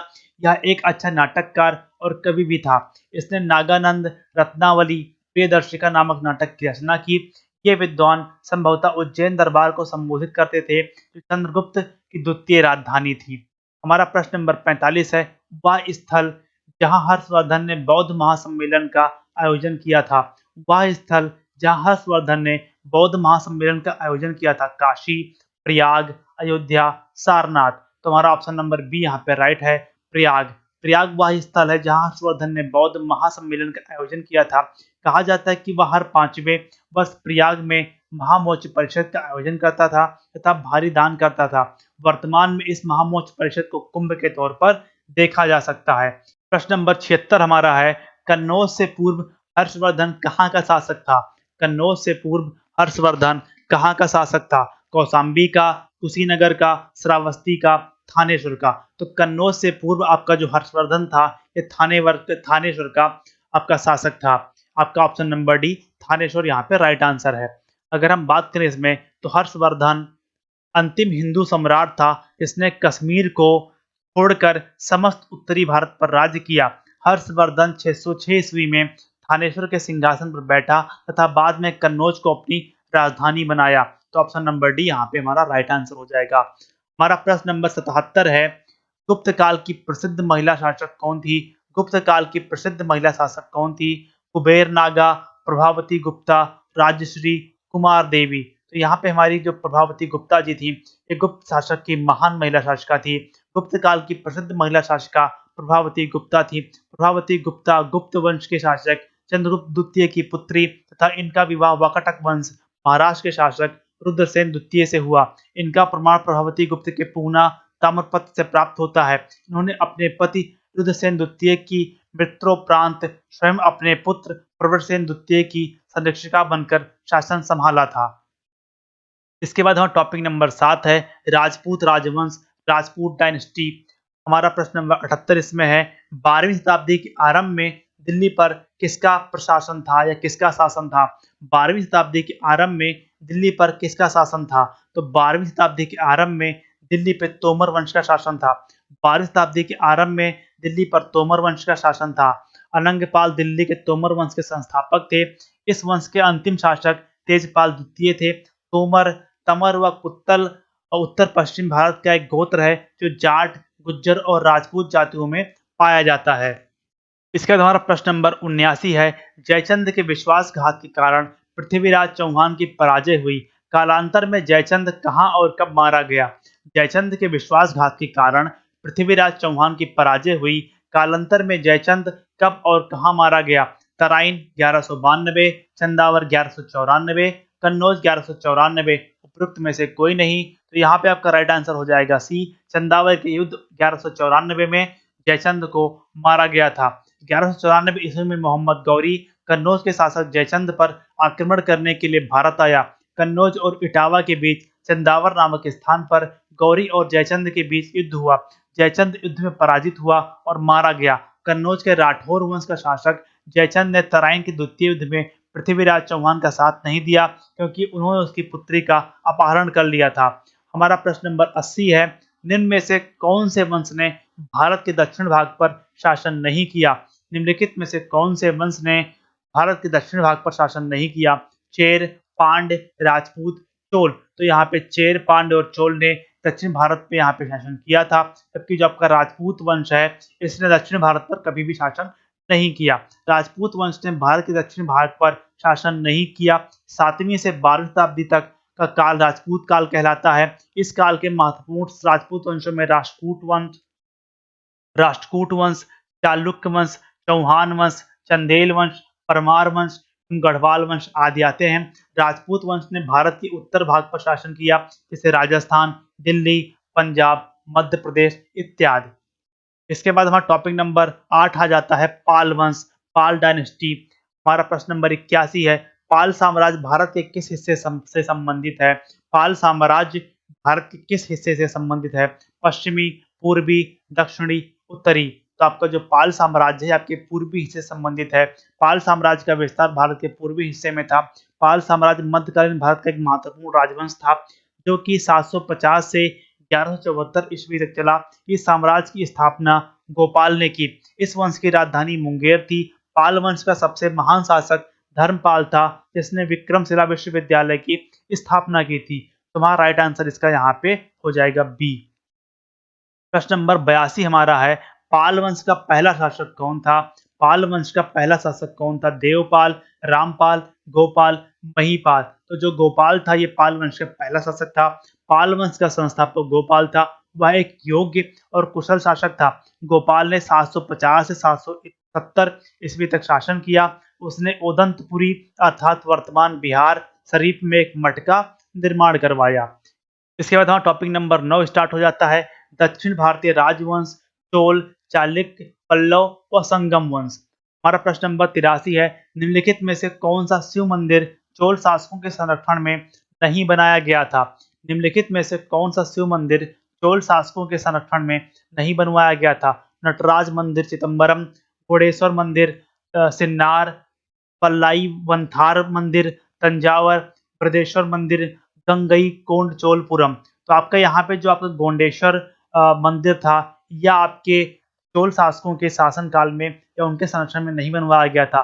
नटराज मंदिर चिदम्बरम, पल्लवी वंथार मंदिर तंजावर और विद्येश्वर मंदिर गंगेकोंड चोलपुरम को चोल शासकों के संरक्षण में बनवाया गया था, जबकि गोंडेश्वर मंदिर का निर्माण 12वीं शताब्दी में यादव वंशीय राजकुमार राजगोविंद ने करवाया था। यह शिव मंदिर महाराष्ट्र राज्य के नासिक जिले के सिन्नार तालुका गांव में स्थित है। हमारा प्रश्न नंबर 84 है, महोदयपुरम के चेर साम्राज्य में बोली जाने वाली संभावित भाषा है। तो महोदयपुर के चेर साम्राज्य में आपकी मलयालम भाषा बोली जाती है। आपका यहाँ पे option number A right answer हो जाएगा। अगर हम बात करें तो महोदयपुरम के चेर साम्राज्य में बोली जाने वाली संभावित भाषा मलयालम थी। महोदयपुरम में चेर साम्राज्य की स्थापना 10वीं शताब्दी में दक्षिण पश्चिम प्रायद्वीप हिस्से में की गई, जो वर्तमान केरल का हिस्सा है। इसके शासकों ने अपने उत्कीर्णन में मलयालम भाषा का प्रयोग किया। जिस अवधि में संगम साहित्य संकलित किया गया था, उसे संगम काल के रूप में जाना जाता है। संगम काल के दौरान 3 प्रमुख तमिल राज चेर, चोल और पांड्य थे। हमारा प्रश्न नंबर 85 है, सिंचाई के लिए 16 मील लंबी चोल झील का निर्माण इनमें से किस चोल शासक ने करवाया था? सिंचाई के लिए 16 मील लंबी चोल झील का निर्माण इनमें से किस शासक ने करवाया था? अधिराज, राजेंद्र प्रथम, राजराज प्रथम, इनमें से कोई नहीं। तो इसका हमारा राइट आंसर बी है कि राजेंद्र प्रथम ने चोल झील का निर्माण करवाया था। सिंचाई के लिए 16 मील लंबी चोल मंडलम झील का निर्माण राजेंद्र प्रथम 1014 से 1044 ईस्वी ने किया था। इसकी अन्य उपलब्धियां लंका के अभियान को पूर्ण कर राजा महेंद्र को बंदी बनाना तथा पांड्य व केरल राज्यों में प्रतिनिधि मंडल भेजना और गंगेकोंड पंडित का उपाधि धारण करना थी। हमारा प्रश्न नंबर 86 है, कौन सा साहित्य संगम साहित्य के रूप में प्रसिद्ध है? कौन सा साहित्य संगम साहित्य के रूप में प्रसिद्ध है? तमिल साहित्य, वैदिक साहित्य, उर्दू साहित्य, संस्कृत साहित्य। तो आपके जो तमिल साहित्य हैं, इनको हम संगम साहित्य भी कहते हैं। अगर हम बात करें तमिल भाषा में लिखे गए प्राचीन साहित्य को संगम साहित्य कहा जाता है। सर्वप्रथम इन परिषदों का आयोजन पांड्य राजाओं के राज के संरक्षण में किया गया था। संगम का महत्वपूर्ण कार्य होता है उन कवियों तथा लेखकों की रचनाओं का अवलोकन करना जो अपनी रचनाओं को प्रकाशित करवाना चाहते हैं। ठीक, तो हमें यह ध्यान रखना है कि तमिल साहित्य को ही हम संगम साहित्य कहते हैं। हमारा प्रश्न नंबर 87 है, चोल अभिलेखों के अनुसार जैन सभाओं को दान में दिए जाने वाले भूमि को क्या कहा जाता था? चोल अभिलेखों के अनुसार जैन सभाओं को दान में दिए जाने वाले भूमि को क्या कहा जाता था? वेल्लानुगई, सालाभोग, पल्ली छद्दनम, ब्रह्मदेव। तो आपके जो चोल अभिलेखों के अनुसार जो जैन सभाओं को भूमि दान दी जाती थी, उन्हें हम पल्ली छद्दनम कहते थे। चोल अभिलेखों के अनुसार चोल काल में भूमि जो दान दी जाती थी, उसका विवरण निम्नवत है। वेल्लानुगई गैर ब्राह्मण किसान की भूमि, ब्रह्मदेव ब्राह्मणों को उपहार में दी गई भूमि, सालाभोग किसी विद्यालय के रखरखाव के लिए भूमि, और पलिछद्दनम जैन संस्थानों को दान में दी गई भूमि, और देवदान या तिरुमनमट्ट टक्कानी किसी मंदिर को उपहार में दी गई भूमि। चोल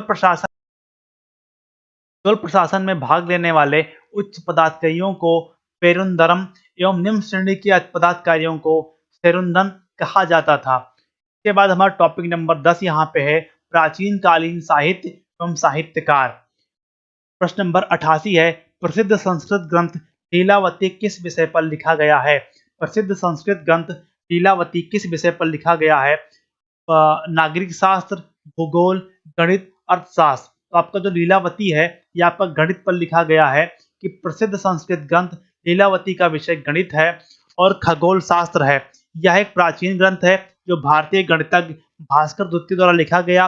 उल्लेखनीय के साल 2020 में केंद्रीय शिक्षा मंत्री द्वारा लीलावती पुरस्कार का शुभारंभ किया गया, जो कि महिला सशक्तिकरण के मद्देनजर अखिल भारतीय तकनीकी परिषद AICTE एक अभिनव शिक्षा कार्यक्रम है। इसमें 625 श्लोक हैं। साथ ही यह सिद्धांत शिरोमणि का एक अंग भी है। प्रश्न नंबर हमारा 89 है। मल्लिकाग्निमित्रम पुस्तक किसने लिखी? मल्लिकाग्निमित्रम पुस्तक किसने लिखी? भारवी ने, दांडी ने, भास ने, कालिदास ने। तो आपकी जो मल्लिकाग्निमित्रम पुस्तक थी, इसके रचयिता आपके कालिदास जी हैं।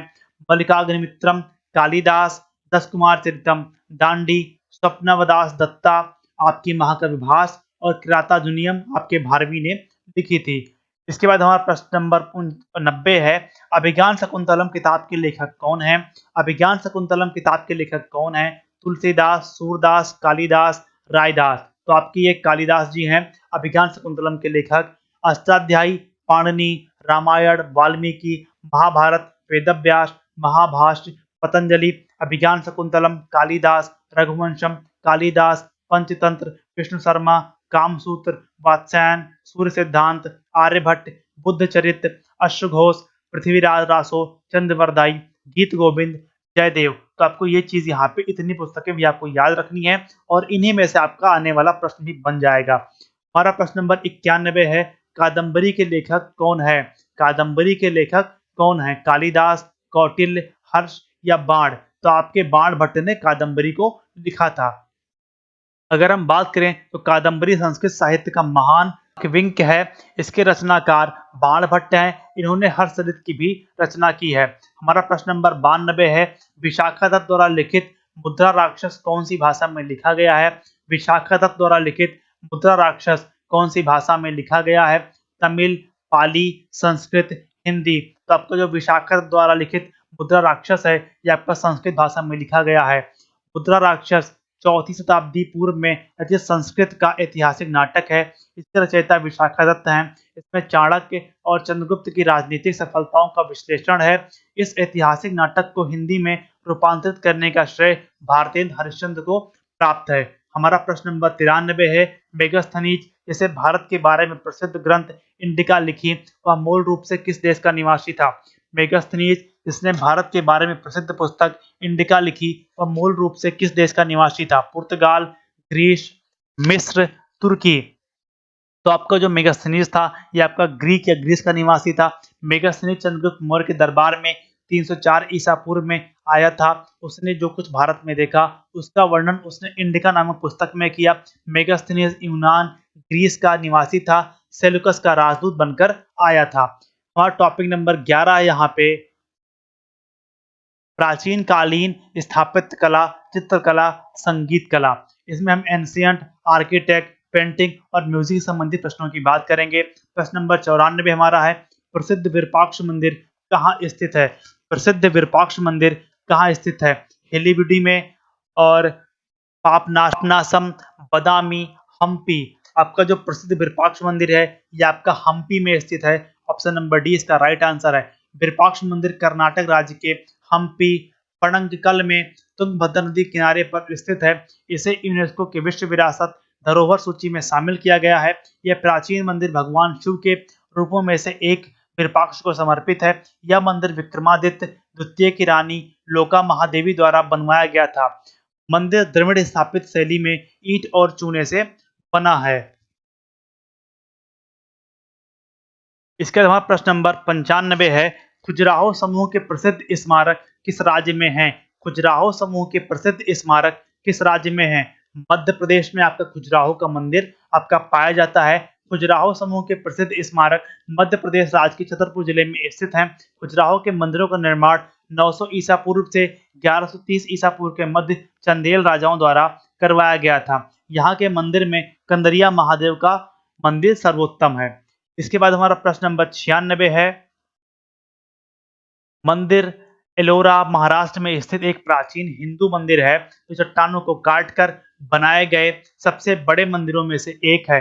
डैश मंदिर एलोरा महाराष्ट्र में स्थित एक प्राचीन हिंदू मंदिर है जो चट्टानों को काटकर बनाए गए सबसे बड़े मंदिरों में से एक है। पातालेश्वर, भैरव, दूतनाथ, कैलाश। तो आपका जो कैलाश मंदिर एलोरा महाराष्ट्र में स्थित है वह एक प्राचीन हिंदू मंदिर है। चट्टानों को काटकर बनाए गए सबसे बड़े मंदिरों में से एक है। कैलाश या कैलाशनाथ मंदिर दुनिया में सबसे बड़ा एकाश्मक मंदिर है जो एलोरा की गुफाओं महाराष्ट्र में स्थित है। इसका निर्माण 8वीं शताब्दी में राष्ट्रकूट राजा कृष्ण प्रथम ने करवाया था। एकाश्मक मंदिर का अर्थ होता है एक ही पत्थर के द्वारा या एक ही पत्थर को काटकर पूरे मंदिर का निर्माण जब किया जाता है तो उसे हम एकाश्मक मंदिर कहते हैं। और इसको आपके राष्ट्रकूट राजाओं ने में कृष्ण प्रथम ने बनवाया था 8वीं शताब्दी में। हमारा प्रश्न नंबर 97 है, मथुरा कला स्कूल कब अपने शिखर पर पहुंचा? मथुरा कला स्कूल कब अपने शिखर पर पहुंचा? वैदिक काल में, मौर्य काल में, मुगल काल में, कुषाण काल में? तो कुषाण काल में मथुरा कला जो था वो अपने चरम पे था। मथुरा कला का जन्म कनिष्क के समय में हुआ। मथुरा कला स्कूल कुषाण काल में अपने सर्वोच्च शिखर पर पहुंचा। इसमें लाल बलुए पत्थर का प्रयोग हुआ। इसमें आदर्शवादी कला और सौंदर्य को प्रधानता दी गई। इसमें मूर्तियों को भारी भरकम कपड़े से ढक दिया जाता था। इस कला में देवताओं की मूर्तियों में आध्यात्मिकतावाद और भौतिकता को दोनों दिखाई देती हैं। मथुरा कला में सभी धर्मों में देवी देवताओं की मूर्तियां हैं, जैसे कृष्ण, विष्णु, बुद्ध, दुर्गा, शिव, गणेश आदि। किन सर्वाधिक मूर्तियां की बनाई गई हैं? किन सर्वाधिक मूर्तियां कृष्ण की बनाई गई हैं यहाँ पे? अगर हम बात करें प्रश्न नंबर 98 की, भारत में नवपाषाण काल गुफा चित्रकारी कहाँ मिलती है? भारत में नवपाषाण काल गुफा चित्रकारी कहाँ मिलती है? अजंता की गुफाएं, उदयगिर, मेहरगढ़, भीमबेटका। तो आपके भीमबेटका में नवपाषाण कालीन गुफा में चित्रकारी मिलती हैं। भारत में नवपाषाण काल 7000 ईसा पूर्व गुप्त चित्रकारी मध्य प्रदेश के रायसेन जिले की भीमबेटका से मिलती है। मानव शरीर ढकने के लिए पशुचर्म, पत्तों एवं छालों का प्रयोग करता था, परंतु इस काल में उसने वस्त्र निर्माण सीख लिया। भीमबेटका में प्रयुक्त रंग इस तथ्य की पुष्टि करते हैं कि उसने वस्त्रों को रंगने की शुरुआत की थी। हमारा प्रश्न नंबर 99 और प्राचीन इतिहास का आखिरी प्रश्न हमारा है कि प्रागैतिहासिक काल की चित्रकारी वाली प्रसिद्ध पंचमुखी गुफाएं निम्नलिखित में से किस जिले में स्थित हैं? प्रागैतिहासिक काल की चित्रकारी वाली प्रसिद्ध पंचमुखी गुफाएं निम्नलिखित में से किस जिले में स्थित हैं? तो हमारा यहाँ पे आंसर हो जाएगा सोनभद्र। कि सोनभद्र में आपके प्रागैतिहासिक काल की चित्रकारी वाली प्रसिद्ध पंचमुखी गुफाएं उत्तर प्रदेश के सोनभद्र जिले में स्थित हैं। ये विंध्याचल और कैमूर श्रेणियों में गुफा आश्रयों में स्थित हैं और लगभग 250 राग कला पेंटिंग है। लक्ष्मण, पंचमुखी कौवा खो और लखमा के गुफा आश्रयों में पेंटिंग उल्लेखनीय है। दोस्तों, हमारा प्राचीन इतिहास यहाँ पे कंप्लीट हो गया है। उम्मीद करता हूँ वीडियो को पसंद आई होगी, तो वीडियो को आप लाइक करिएगा, शेयर करिएगा, चैनल को सब्सक्राइब भी कर लीजिएगा और इसके पीडीएफ के लिए हमारे टेलीग्राम चैनल को जरूर ज्वाइन कर लीजिएगा। धन्यवाद।